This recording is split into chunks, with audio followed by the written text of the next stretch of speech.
اور یہ نارتھمپٹن انگلستان سے ایک سنی مسلمان دوست نے جو MTA دیکھتے رہتے ہیں، اچھا، ماشاء انہوں نے اللہ. سوال کیا ہے کہ میرے علم کے مطابق خدا تعالیٰ کی طرف سے مستقبل میں ہونے والے واقعات کا علم صرف اللہ تعالیٰ کے نبیوں کو دیا جاتا ہے، کسی اور کو نہیں. ٹھیک ہے. تو حضور انور نے کچھ عرصہ قبل فرمایا تھا کہ اللہ تعالیٰ نے آپ کو خبر دی کہ فرانسیسی ٹھیک ہے. بولنے والے علاقوں میں احمدیت تیزی ٹھیک ہے. سے ترقی کرے گی، ٹھیک ہے. اور اب واقعی ایسا جی. ہو رہا ہے. ان کا سوال یہ ہے کہ کوئی شخص حضرت صلی اللہ علیہ وسلم کے بعد اب کیسے دعویٰ کر سکتا ہے کہ خدا اسے مستقبل کے بارے میں کوئی خبر دے. ان کو میں سمجھاتا ہوں، یہ اپنے روزمرہ کے تجربے کے خلاف سوال کر رہے ہیں. کثرت سے لوگوں کو سچی خوابیں آتی ہیں، اور ان خوابوں کے نتیجے میں وہ واقعات اسی طرح رونما ہو جاتے ہیں، اور یہ عالمی تجربہ ہے انسان کا.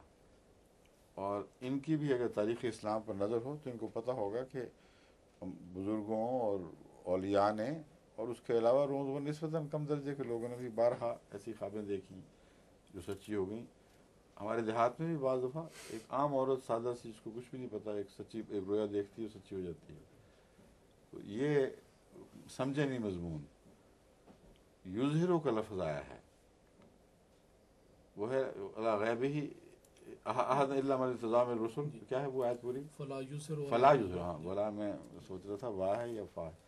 فلا یظہر علی غیبہ احدا الا من ارتضی من الرسل. من رسل من رسول الا من ارتضی من رسول. کہ خدا کسی کو غیب کا پر اظہار عطا نہیں کرتا. اظہرہ کا مطلب ہے غلبہ دینا، اظہار کہتے ہیں غلبے کو.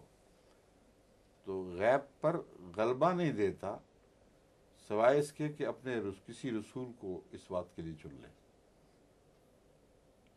اب اس کا ایک عام معنی یہ کیا جاتا ہے کہ ہر رسول کو غلبہ ہوتا ہے، مگر وہاں غلبے کے معنی پھر مختلف کرنے پڑیں گے.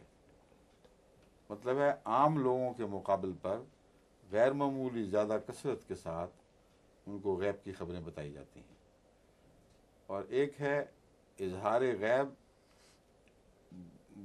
عام لوگوں کے مقابل پر نہیں، بلکہ سارے انسانوں کو مد نظر رکھتے ہوئے اگر یہ لفظ بولا جائے تو بالرسول میں حکمت یہ ہے کہ اللہ رسولوں میں سے جس کو چنے اس کو اظہار غیب دیتا ہے. اور عام رسولوں کو ان کے غیر رسول کے مقابل پر تو مل جاتا ہے، مگر رسولوں میں سے جس کو چنے، اس میں حضرت محمد مصطفیٰ صلی اللہ علیہ وسلم خصوصیت سے اس میں مراد ہیں اس آیت میں. اور اسی لیے یظہرہ علی الدین کلہ میں وہی لفظ استعمال کیا ہے. بس جس کو خدا نے چن لیا ہے غیب پر غلبے کے لیے، وہ ہر رسول نہیں ہے میرے نزدیک. لیکن ان معنوں میں ہر رسول ہے کہ غیر اور رسول اور غیر رسول کے درمیان فرق کرنے والی یہ بات موجود ہے. سمجھتے ہیں آپ؟ یہ عام معنی ہے، اس کا رد نہیں ہو سکتا، ناممکن ہے، کیونکہ یہ ثابت شدہ معنی ہے اور علماء صلحاء امت یہی معنی تسلیم کر چکے ہیں. مگر میں ایک اور معنی آپ کو بتا رہا ہوں جو اس آیت سے ثابت ہوتا ہے.